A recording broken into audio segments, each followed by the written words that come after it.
Alrighty. What's going on, everybody? Welcome to Buckles Locker. Subscribe to the channel, like the channel, share all the videos. Don't forget to hit the notification bell icon to notify you all new videos that's posted on this channel. Oh boy, here we go. You already know what time it is. It's about to go down. Do you hear me? It's about to go down. Yep. It's now or never. The stage is set. NFC South Thursday night football. The Atlanta Falcons at the Tampa Bay Buccaneers. Put up or shut up. Whew, this is a big game for the Bucs because they are teetering right now. And when I tell you they really need this dub, they need this victory. You hear me? They need this victory at the whew, my goodness, boy, they struggling right now. From the coaching staff to the players, you got veteran guys upset at what's going on. It's like, where do we go from here? And something got to give, you know what I'm saying? Something got to give, man. This is it's a little nerve-wracking. I ain't gonna hold you. I'm gonna give you my take on the game and what I think is gonna transpire. In my opinion, I know everybody kind of panicking, but I think the Bucs will be fine. I'm gonna go ahead and say that right now. I think the Bucs will win the game, but we'll get to that in a second. But it is nerve-wracking. I hope everybody ready. There's a few things I want to talk about. The Bucs are literally in desperation mode.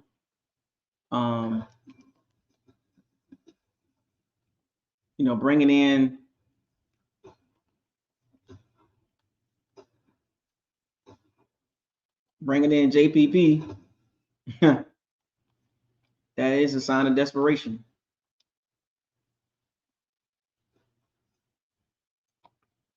What do y'all guys think about that move? I mean, JPP? That's a head scratcher to me. I don't know.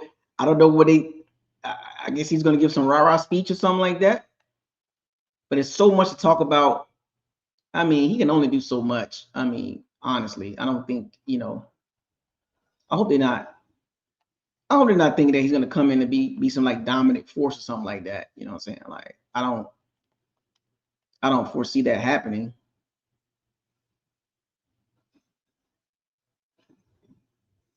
Because if they think he's going to come in there and be some like sack master, that's how you know the team is in disarray. Like, let's keep it 100. You know what I'm saying? Like, that's how you know the team is in disarray. When you got to bring in Jason Pierre-Paul, nobody tried to sign him. Nobody wants JPP but the Bucs.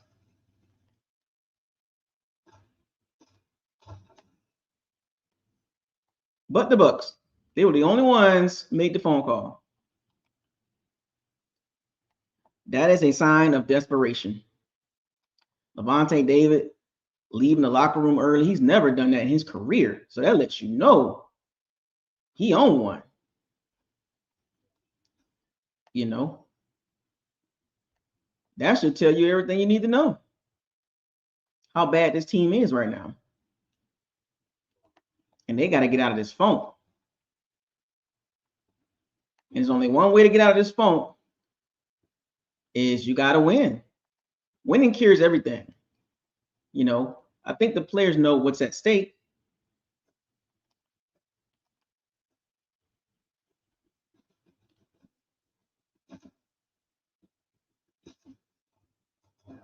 And the players know what's at stake. You know what I'm saying? But if anybody thinking JPP finna come in there and be some sack master, that's crazy. But the bigger issue is, and I think a lot of people kind of like over. There's some good Bucs fans. There's some good Bucs fans all over the field, right? All over our community. But a lot of us are not really being honest with it. I know Todd Bowles is getting a lot of blame. I watched the Saints game 4 times today. I watched that Saints game 4 times today. And I know Todd Bowles get a lot of blame. I'll be on Todd Bowles. I don't think he's a great coach. I think he's an okay coach at best, right? But the bigger issue to me is Jason Licht.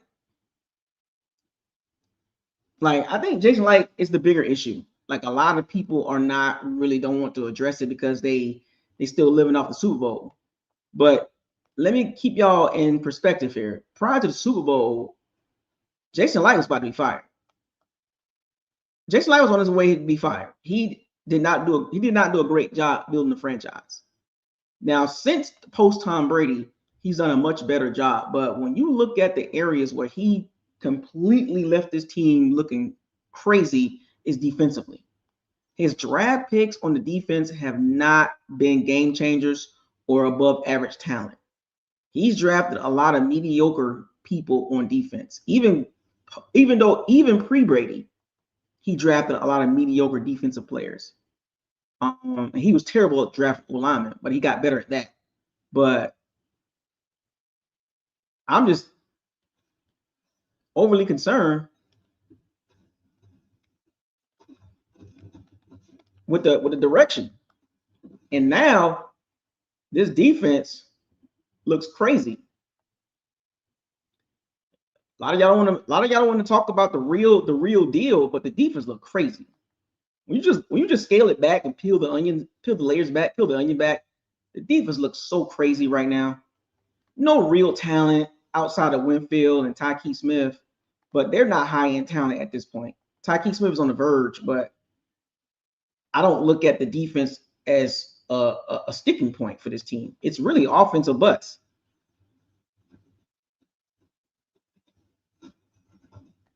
You know, at this point.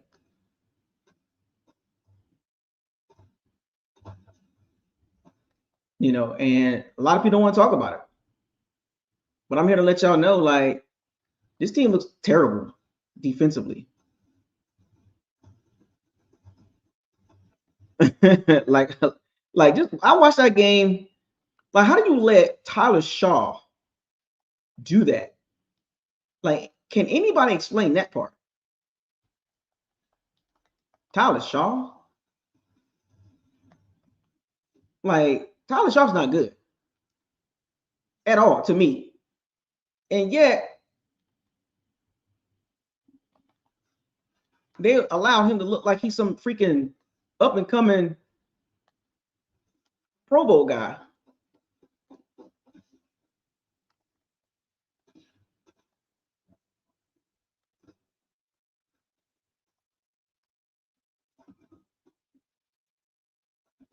Oh man, you know, and a lot of us ain't gonna admit it, but it's the truth, you know. And shame on Jason Licht for not doing a great job helping out Todd Bowles and his defense. You know what I'm saying? Like, you got to help him out, man. Like, you got to give him high-end talent. And then the fact that they signed JVP, that should let you know the fact that you didn't even sign, that you knew you needed defensive lineman help, and you didn't do it. You want to hold on to draft picks like they're the best thing since sliced bread. Like, sir, why are you holding on to draft picks if you're trying to win now? Because the minute you pay Baker Mayfield, that window's over with. In my Florida voice. Well, you know, I'm from Florida, but it's over with. You know what I'm saying? It's over with, and you pretty much screwed the team. Now you got to build through the draft and draft only because you can't pay nobody. And you're not a destination where top level free agents want to go. Let's make that clear. I think we all know that. You know what I'm saying? Like the Bucs are not a top tier destination for high level free agents like Josh Sweat. You know what I'm saying? Like Nick Bosa, Joey. You know what I'm saying? Like nobody's trying to come to the Bucs and perform for the Bucs. Like don't nobody want to be here. Like you know what I'm saying? And as much as y'all don't want to admit it, it's the truth. It's the flat out truth. Whether you like it or not.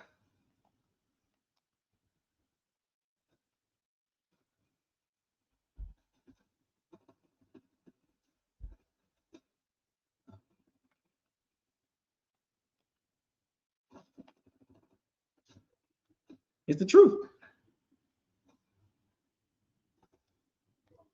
Yeah, I don't know what the Bucs gonna do.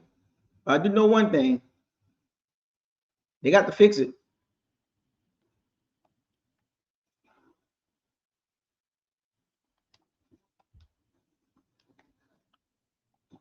I don't know what the Bucs gonna do. This is scary times, folks. Like I hope the Bucs pull through by all means, but man, I ain't much gonna hold y'all. Do y'all have faith in this situation? It's gonna play out.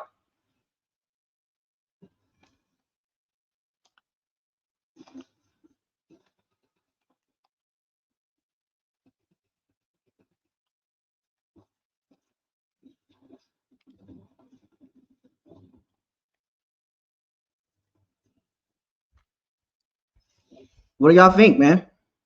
I mean, Jason Light, man, he kind of set Todd Bowles up for failure for real, for real. I ain't much gonna hold you. Like he didn't get no high end talent on defense, man. Yeah, I saw that, man. I watched the game 4 times. I watched that Saints game 4 times, man, and it was so unbelievable that we lost that game. Like, but you can believe at the same time, like that team was in disarray. And I told y'all this: the Bucs are one loss away from falling apart. This is why you. This is why you see the desperation moves. This is a sign of a team that don't know who they are. You go from 5-1 to 7-6 in a matter of 8 weeks, and you sign in JPP. Once you sign Noah Spence, go find Dominican Sue. Sign Gerald McCoy while you at it. This team is not what the record says 7-6, but it doesn't look like a 7-6 team. Negative point differential.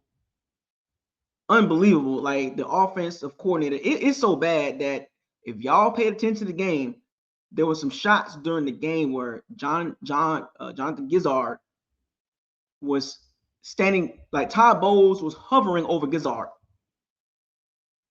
He was hovering over Gizzard. Like he was like, basically, you stand next to me. I'm trying to hear what you call it. Todd Bowles don't even believe in Josh Gizzard. Go back and watch the game. He had Josh Gizzard right next to him, hovering over him like a vulture, trying to hear his play calling. And everybody was hyped up about this Josh Gizzard. That's never quite on board with that guy.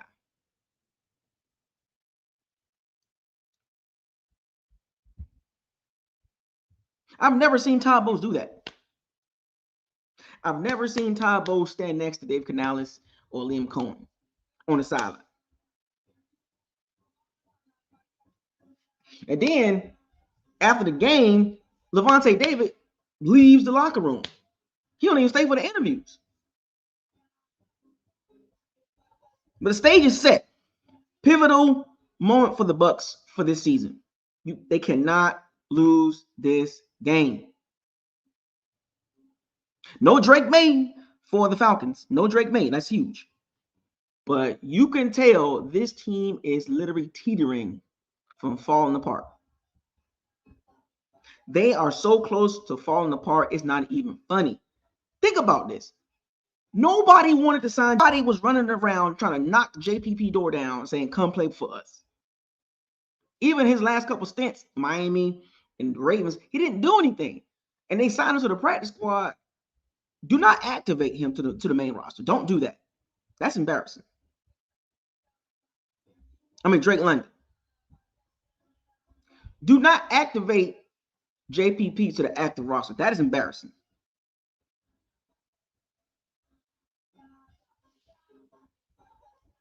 Okay, utterly just terrible. Like Lavonte David leaving the locker room, signing JPP. You're trying to save the locker room. So when there's smoke, there's fire. That means there's some turmoil in that locker room defensively and offensively too, because I think Baker and Josh Kazar are not on the same page.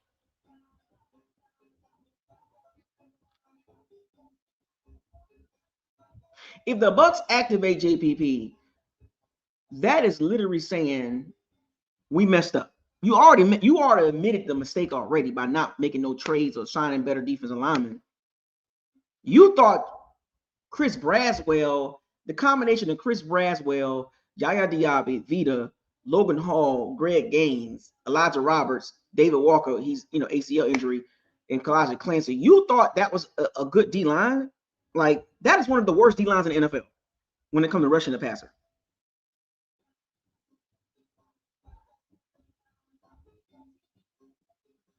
I'm focusing on the defense because I'm not worried about the offense like that. And I'll talk about the offense in a second. But my main concern watching that Saints game is the Bucs defense could not make timely stops, and particularly in the middle of the field. You know how embarrassing it is just to watch your team just give up first down after first down in critical moments. They gave up some crucial runs to Neal, the rookie running back from Kansas. It was a crazy game to watch. Like, make the stop. But this shows you what I was telling y'all a long time ago about the Bucs defense. There is no high-end talent. The closest persons we got on defense that's high-end talent is Winfield Jr. and Tyke Smith. And at this point, I don't see any game changers on defense. Like, I'm gonna be real with y'all. I love my team, but I gotta call it how I see it. There's no game changers. There's no guy on that team that offensive coordinators and head coaches is going to be up late at night. Everybody knows the Bucs' weakness is in the middle of the field. Time after time after time after time after again, the middle of the field. We saw it Sunday. It was like, are you serious? And every time I kept looking on that field, who's going to step up and make a play? Couldn't think of no name on that field.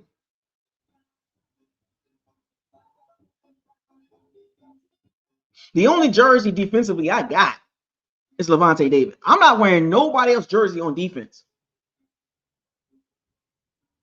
We don't have any credible names on defense. I got Winfield Jr. and Lavonte David. We don't have any credible names on defense outside of Lavonte David, Winfield Jr., and Vita Vea.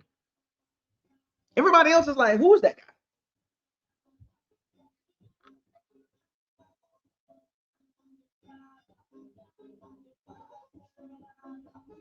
And everybody jumped up and down. I'm telling y'all, Jason Light set Todd Bowles up for failure. We got to stop jumping on Todd Bowles' neck. We know the scheme is outdated. It's too complicated. You know what I'm saying? Yada, yada, yada. It's too dynamic for the players. Like, the players don't get the scheme. They don't get it. But Jason Light didn't do Todd Bowles no favors, man. I was never a huge fan of Jason Light because of how he built the team pre-Tom Brady. That team pre-Tom Brady was terrible. Post-Tom Brady, the team has been mediocre at best, or the best person in the worst room.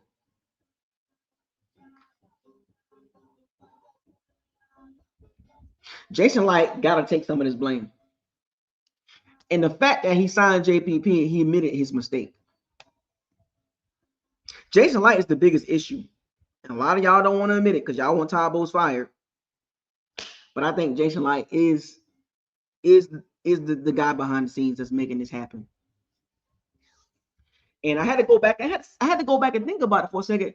I had to go back and look at the defensive lineman he's drafted from 2014, or he was a part of it from 2014 all the way till 2025. He has not drafted one outside linebacker or DN that high end or above average talent.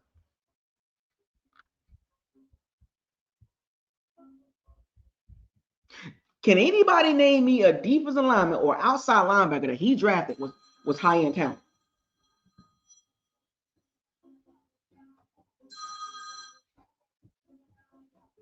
Come on. He hasn't drafted no Pro Bowlers, no All Pros.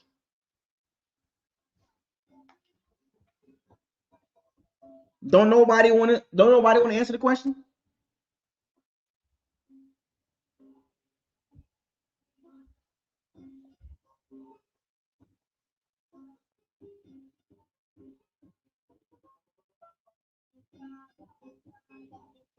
Don't nobody want to answer the question?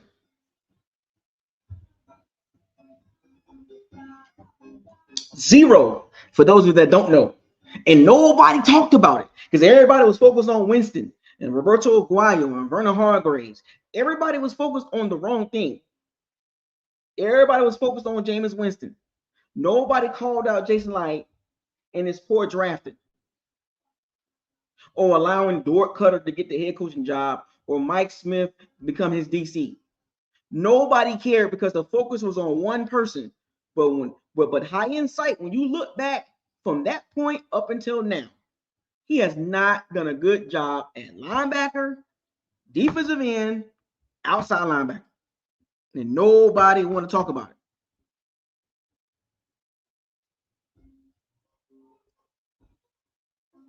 And people really convinced themselves that he is a top tier GM. Who told y'all this?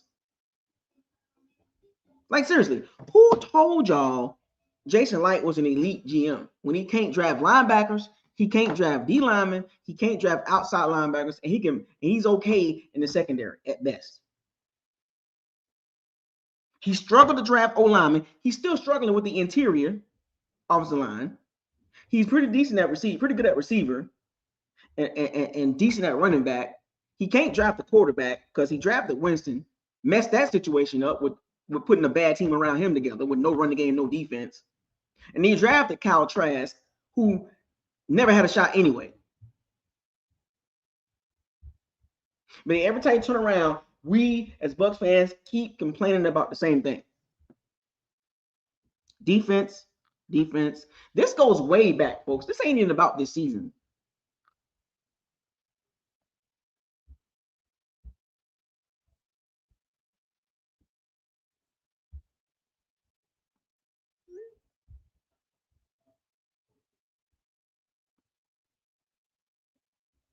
What a shame. Because he likes to all his starters are draft picks. Yeah, but his draft picks don't have a high ceiling.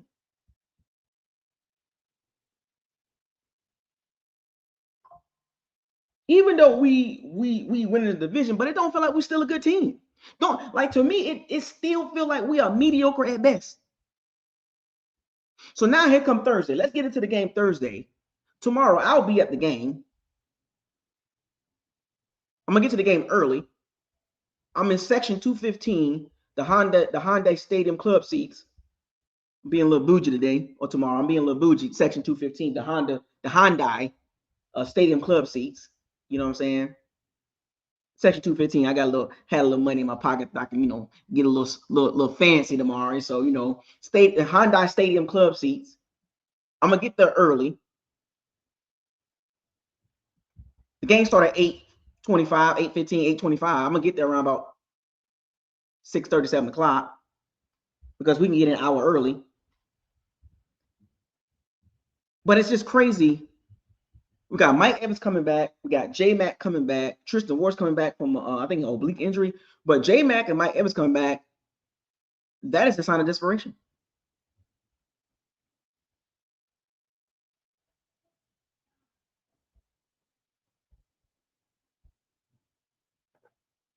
Falcons fans saying, we ain't learned. Yeah, y'all signed Raheem Moore. Raheem Moore's in it. If the Falcons had a better coach, I would pick the Falcons. If the Falcons had a better coach, I would literally pick the Falcons tomorrow. Yep. Like, literally. The Falcons are one good coach away from being way better than us. If they get a Mike McDonald or a Mike Vrabel type coach, it's over with.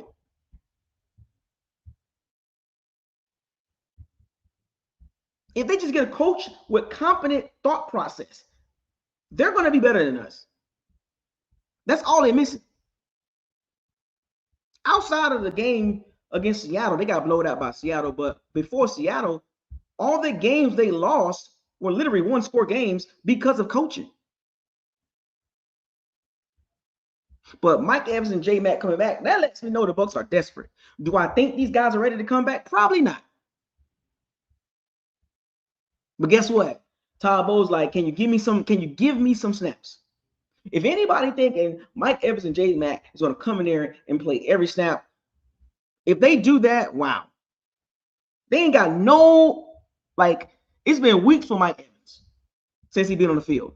And we done seen this happen across the NFL. You ain't played in a long time, and you think you're going to jump back on that field and it's going to be A-okay. It don't work like that. It don't work like that. And J-Mac hasn't seen the field since preseason. Do you think he's going to come out there and play 69 snaps? I don't think they fully healed. In my personal opinion, I think J-Mac is probably a couple weeks away from, and I told y'all how I felt about the situation. He shouldn't see the field this year. But guess what? They're going to put him out there. I don't want to see a Chris Godwin situation with neither one of those guys. Rushing him back because you think you falling apart or you think you can't figure it out. Baker Mayfield got to take some blame. Jason Light, Todd Bowles, Baker Mayfield.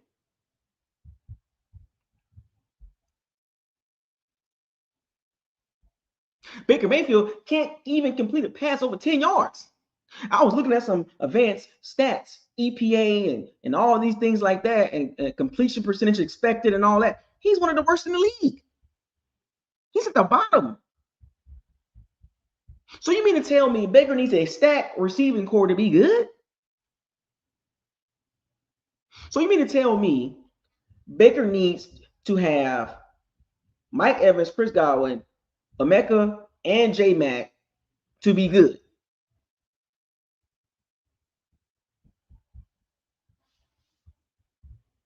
I'm just saying. His completion percentage over expectation is the second worst in the NFL for all quarterbacks that qualify. He can't complete a pass over 10 yards. He might not even reach 3,500 yards passing. Let that sink in. In a 17-game season, he got like, 2,700 yards right now? And we got 4 games left. 4. So if he throw for 300 yards these last 4 games per game, that'll put him at 3,900 yards in 17 games. He'll be lucky to reach 3,500 yards. This man can't throw the ball past 10 yards because he can't see over the line. That's why he scrambles a lot. He scrambles right up the middle. He don't scramble to throw the ball. He scrambles to run. Because he can't see. Go back and watch the game. Bad at balls. He can't see over the line, so he got to scramble. He gets happy feet. He panic. He's inaccurate when he's tapping. He has his quarterback rating with 5 or more players or 5 or more rushers is a big drop off. When you rush 4, Baker tends to be a lot better when there's no pressure at all. But when you send 5 or more people at Baker Mayfield, it is a 30-point plus off. He starts, like y'all see it, he starts tap dancing and he gets erratic and he throws the ball in some weird spots. Like the pass to K. Dot. Go back and watch that pass. If you throw it to his chest, that's a first down.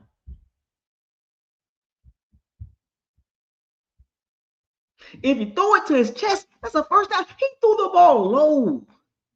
And K. Dot and people blame K. Dot. You know, I don't too much care about K. Dot, but he had to reach back to catch the ball. The ball was at his damn ankles.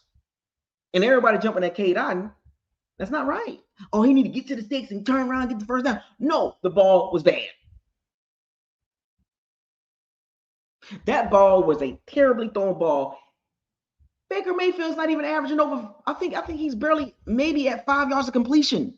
And as far as air yards, oh my gosh, he's terrible at that too.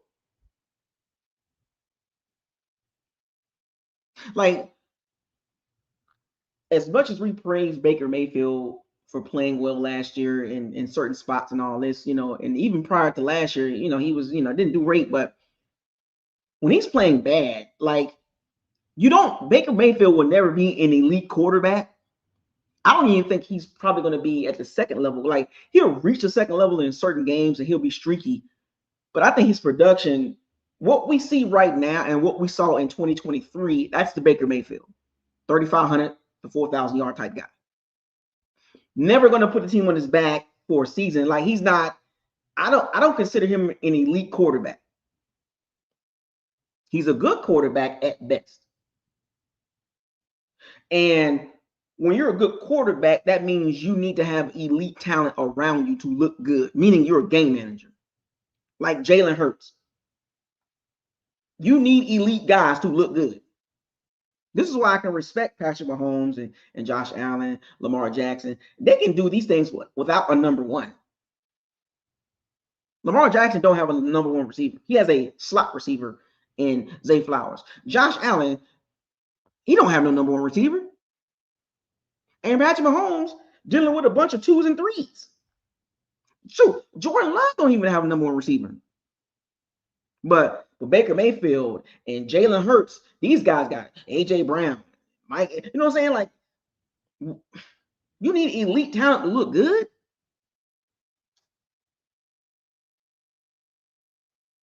Sometimes this is what I've seen with the Bucs. And I think I spoke on this before. I don't want the Bucs to be front runners. And that's exactly what we saw.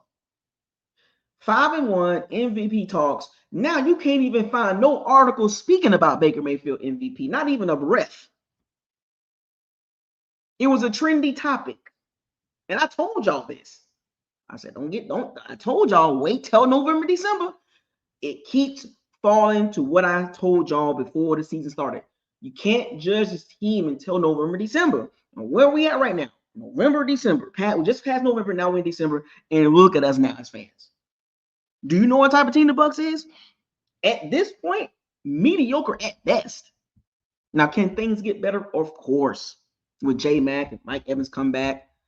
But with those guys coming back, what's the excuse now? Now, people don't realize this, but we had Mike Evans game 1. We had Emeka game 1, but we didn't have Chris Godwin. We had Bucky Irvin game 1. We had Rashad White. We had Sean Tucker game 1. We had a healthier O-line game 1. So now fast forward to this week, tomorrow's game. Mike Evans is back, and now J Mac, he's finally get to play his first game of the season. We got Godwin back, been back a couple weeks. Emeka's been playing all these weeks. So you have enough weapons to complete balls downfield. Tristan Wirfs coming back.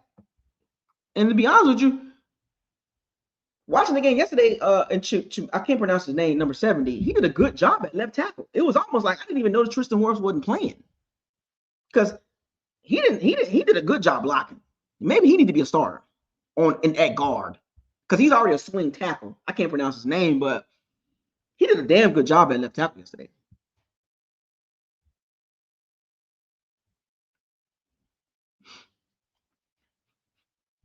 Because offensively, when you look at the Atlanta Falcons, they are one of the most blitz-heavy teams, and they got 43 sacks. So do not play into the hands of what the Falcons do best. They got 43 sacks. Let me guess. The Bucs going to drop back and throw the ball 40 times because we got Mike Evans and J Mac and Godwin and Mecca. Sometimes the element of surprise will work better for the Bucs. Turn around and hand the ball up. The Falcons are not a good run defense. I keep telling y'all this. But I got a funny feeling. I'm telling you how this going to work. First drive of the season, first drive of the game, the Bucs going to look good. But the element of surprise will mess of the Falcons because I'm guaranteed Jeff Ulrich, the defensive coordinator for the Falcons, they know the stats, they know the analytics. Oh, Baker got his weapons back, so we're going to speed this process up.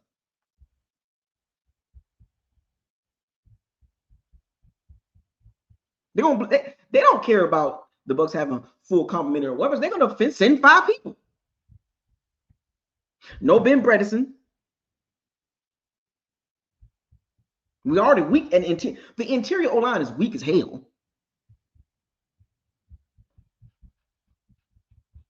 And I'm going to say this again. The Falcons got 43 sacks.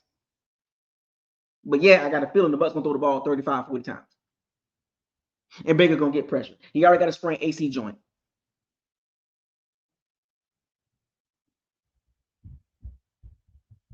And to be honest, overall, we just played one of the worst teams in the NFL this past Sunday. The Falcons are not good either, but they do have better talent on the roster than the Saints. So we go from playing a really bad team to playing a bad team with talent. Let that sink in, folks. We go from playing a really bad team to a bad team with talent.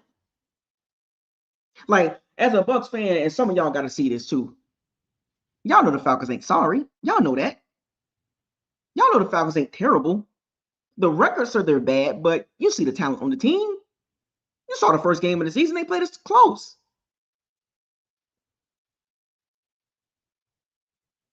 If you put the rosters together, they're not far, like kind of almost right there.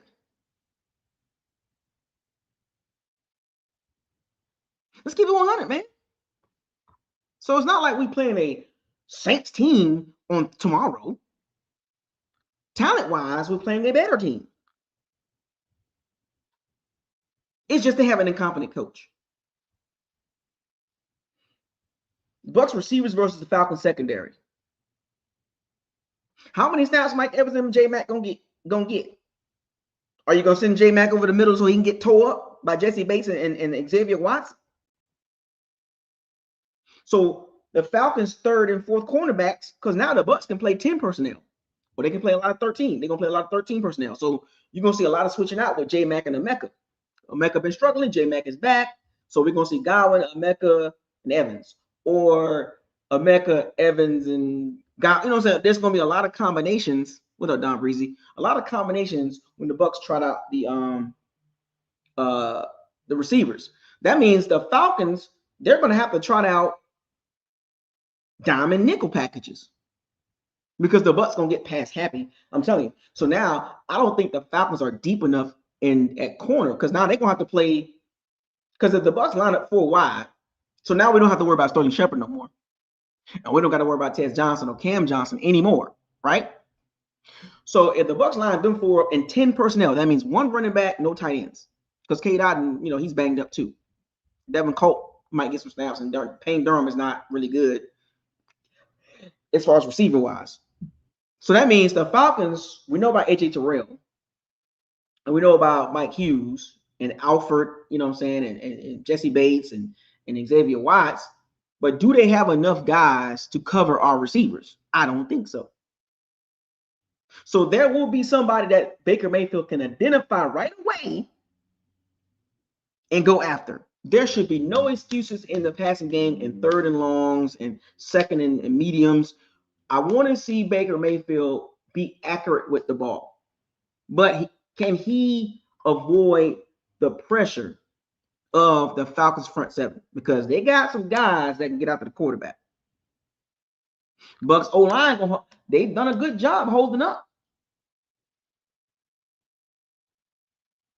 Then on the flip side, the Bucs defense against Captain Kirk Cousins and B. John Robinson and Tyler Algier, you know the Saints gonna run. I mean, the Falcons gonna run the ball because receiving wise, they haven't been great there because Drake May been hurt, Darnell Mooney been inconsistent. David Stills is out there, and a couple other guys that have been playing, and they got Kyle Pitts. So don't be surprised Atlanta turns around and hands the ball off to B. John and Tyler Algier. They can't run the ball. We saw that before.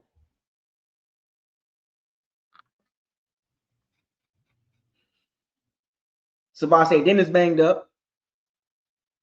Levante David, Deion Jones, Algier, and Bijan Robinson.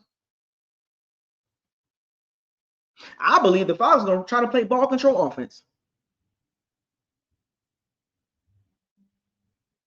Must limit the explosive plays by Bijan Robinson because that's all they really got.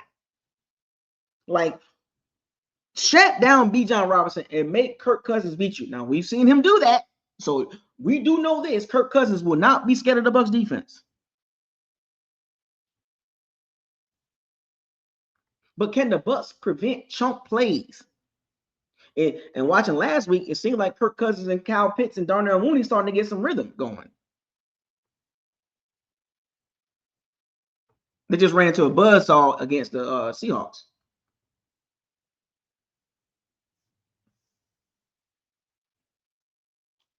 J Matt, big. He coming back. That's great for him. You know what I'm saying? But I don't think this is going to be a blowout game. I think it's going to be close. Red zone offense has been terrible for the Bucs. They're one of the worst teams in the NFL in red zone offense. It has a lot to do with Josh Gizzard and Baker Mayfield. They're not a good combination. They don't even look good together as far as what Josh Gizzard wants and what Baker wants to do and what's his strengths. Like Baker Mayfield, he had 4,500 yards last year. A lot of that was 50% of that was check down, screen, check down, screen, check down, screen, check down, screen. And people got hyped up, but I'm like, I was not hyped up about that. And I told y'all, you get enough tape on Baker Mayfield, you can figure him out. What's his tendencies? Baker Mayfield has bad tendencies.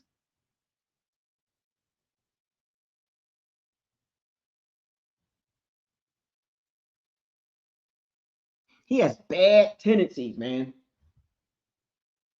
And people go, oh, Baker Mayfield. No. He can throw the ball behind the line of scrimmage and screen passes and checkdowns. But when you ask him to make some plays down the field, that boy be struggling. That man be struggling. Struggle bus for real. And then we got to talk about the Bucs tackling. The Bucs have not been tackling well. Levante David missed a tackle on a 3rd and 7. Devin Neal caught the ball. It was 3rd and 7 late in the game. He missed the goddamn tackle. The Bucs have not been tackling well. Savasde, Dennis, then Tyke Smith and Winfield Jr. be getting trucked. And Vita can only do so much because he get tired after about 5 snaps. Offensively all season long, and they did it against us. 24 points. Special teams impact. Field position, man, cannot give up freaking big returns. Why hasn't Todd Bowles got rid of the special teams coordinator? He is not good. I think, was it Buffalo fans told us about him? Or was it a Falcons? Somebody told us about our special teams coordinator, and it was like, he's not good.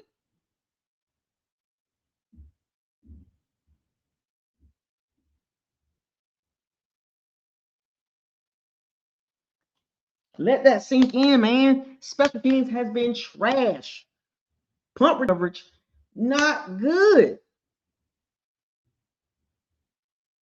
Like the first kickoff against the Saints game, this dude running 40+ yards. I'm like, what is going on here, man?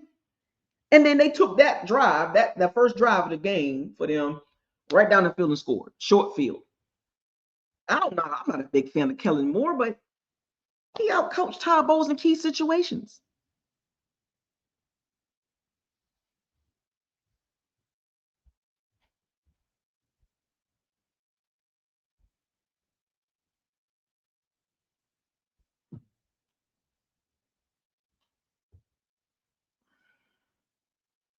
Cam Johnson, I don't know what he's doing back there.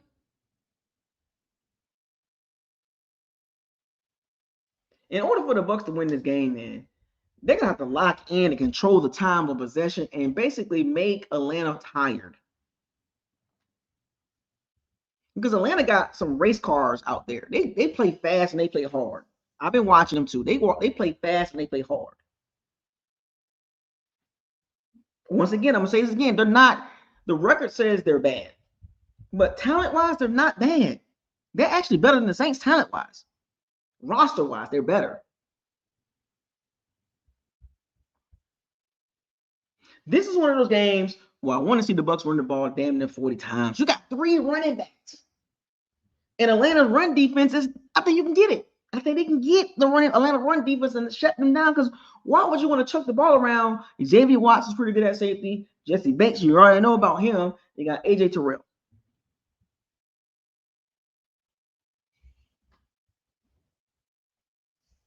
This is where Josh Gazar got to lock in and call his best game of the season, because I'm telling you, this, they got one loss away from pretty much falling apart.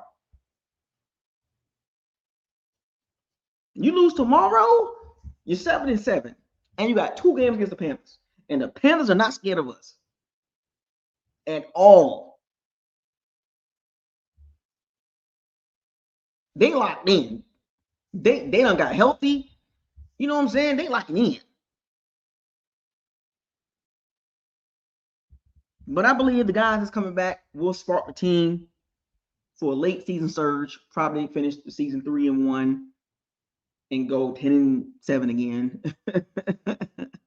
12-5, 13-4. I told you, goofballs, no pun intended.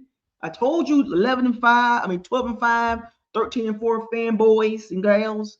Oh yeah, Tampa really like that. 12-5, 13-4. I'm like, oh my gosh, man, you don't even know the team.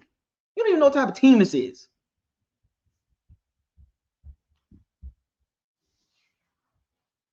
You don't even know what type of 13-4, 12-5. That's what the Bucs gonna do. I'm like, man, you look goofy now because you think this team is better than what you think this team is better than what the reality tells you. The reality tells you the Bucs are a 9-11 best win team, and those 11 wins gonna be sketchy.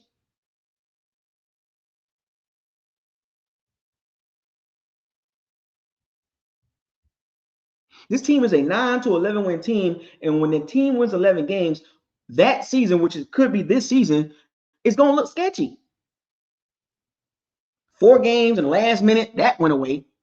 Can't win no last minute games now. Because remember, the Saints game was last minute, and they couldn't pull it off. They got away with the Cardinals game, and you got shellacked by the Rams. You got beat by the Lions. You couldn't hang with the Bills. 12-5, 13-4. First down, I do this. A win for the Bucs tomorrow puts them at 8-6. Huge. Huge. But y'all tell me who's going to be the X factor tomorrow in tomorrow's game. Who's going to be the X factor? I will be there. Y'all won't be there. I will be there.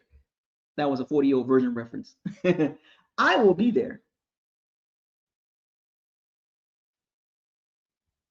Section 215. Be there or be square. I got to start packing after this video. But if you got the game tomorrow, come holler at me. I'm going to go live. But I'll be in section 215. I ain't hard to find. And for those who got an issue with me, you come see me in person. If you got some bread, come to the game. If you have an issue with me talking over YouTube, you can come see me in person at the game. And we can talk real football face to face. And you can challenge and come at me however you want to come at me. But just be prepared to defend yourself. No pun intended, but I don't mean no harm, nothing like that. I'm a cool guy. No nonsense, though. But here's my... Todd Bowles is going to rally the troops. He's going to get this dub. He's going to get the dub, and everybody going to calm down. Despite everything I just said about Jason Light, Todd Bowles, Baker Mayfield, Josh Gazard, and the defense and all that, they're going to get the dub. I think Sal mentioned they're 0-3 on Thursday Night Football. Correct, Sal?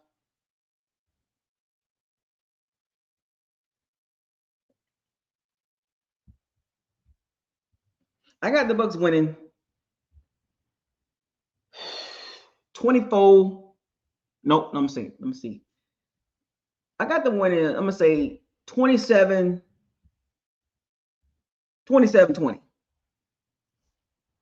So yeah, so the Bucs are 0-3 on Thursday night.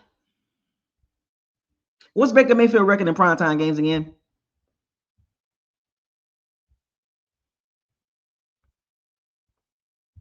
Oh, ain't no beef, man. I'm just making the point that if anybody had an issue with me online, if you got some bread in your pocket, get your bread up, come to the game. And we can have a healthy conversation about football.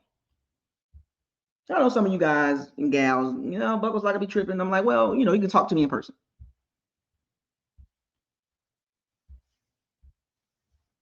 I'm a cool guy in person. I'm a cool guy in person. You know what I'm saying? It's an opportunity. I will have the orange jersey on, the creamsicle jersey. So I'm wearing my creamsicle. You know what I'm talking about? So let's get that first and foremost. Get that straight. But I'm excited, man. I'm really excited, to go down there and go down to the crib and try to get me a little pub sub. You know what I'm saying? A little tuna sub. Now, no, not a pub sub. I need to go to a Cuban sandwich spot. Get me a Cuban. The Bucs food expensive at the stadium. It's expensive as hell. I might want to eat before I get to the game. You feel me? God dang, man. Where am I gonna go at to get a sub? I ain't been down in a little minute. Yeah, so 2-7 in prime time. Yeah, Todd Bowles is not good at primetime games, man. Baker Mayfield as well. I don't know why they don't do good in primetime. Now, once again, the Bucs are in the forefront for the whole NFL football universe to see. It'll be embarrassing to lose a game to the Falcons and Kirk Cousins go off. The game is at home. Oh, 8 wins and 9 losses. What about the last couple? So I haven't seen us win a primetime game. I think we played the Texans. I think Texas was primetime, right? The Texas was a primetime game. I believe so. I believe it was. I think the Texas game was primetime, right? And then after that, we lost the other games. The Buffalo game. I think the Rams was primetime, I believe, something like that. But I know one thing. We ain't nowhere near the top. 7th heaven for a Cuban. Oh, let me put that in there. I gotta start getting down to Tampa a little bit more. You know what I'm saying? I go everywhere else but Tampa. I'm gonna put this in my phone. 7th heaven, because I'm gonna get there around about 6:30. I'm pulling up to Tampa around about 6:30.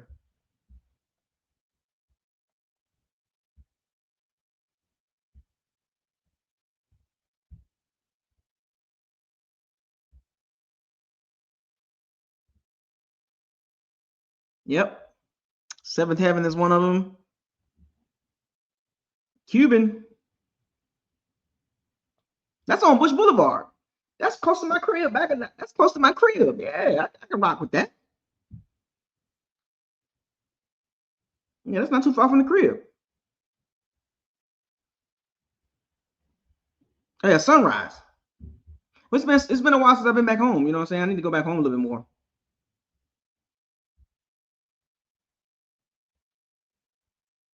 Wait a minute. That's you talking about Sunrise? That's in Tavern, Florida. You talking about Sunrise Cuban Market and Cafe? That's no, that's not in town.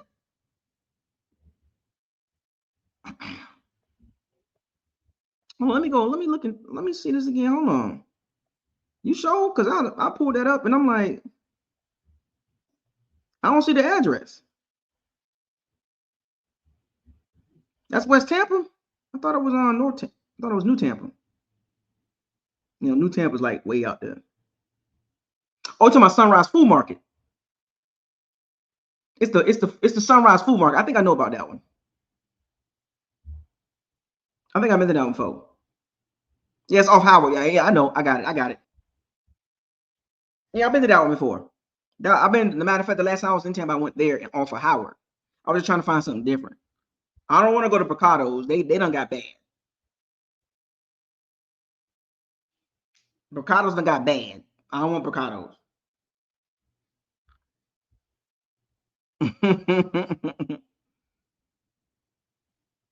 I'll be going live in the game tomorrow. I'll be going live after the game. Tomorrow, Palm Ave. What's on Palm Ave? What's the Palm Ave one? What was that? I forgot which one that was.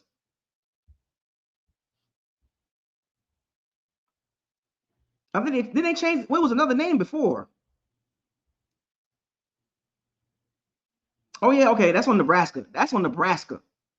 That's my old stomping ground over there. That's what all the 304s be at.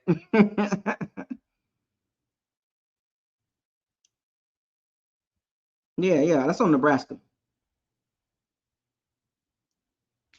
That's where the 304s be at. For those of you that don't know about Tampa, Nebraska, man.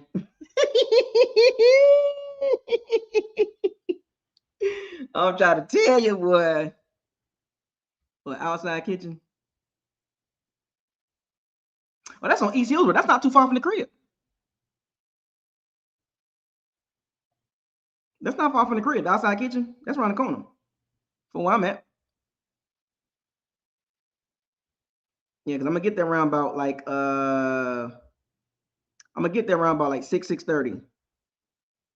So I want to grab something. The Avenue Blue is on South Howard. Yeah, Avenue Blue's on Howard, South Howard. That's a Caribbean restaurant.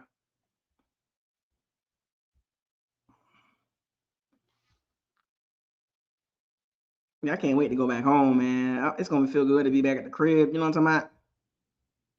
But yeah, man. Oh, I saw Armenia, the West Tampa sandwich shop. That's on Armenia. That's old stomping ground too. Man, I used to be at Armenia over there too. I used to be in Armenia. Yeah, I wanna grab something on the way to the game because I don't want to eat at the game like that.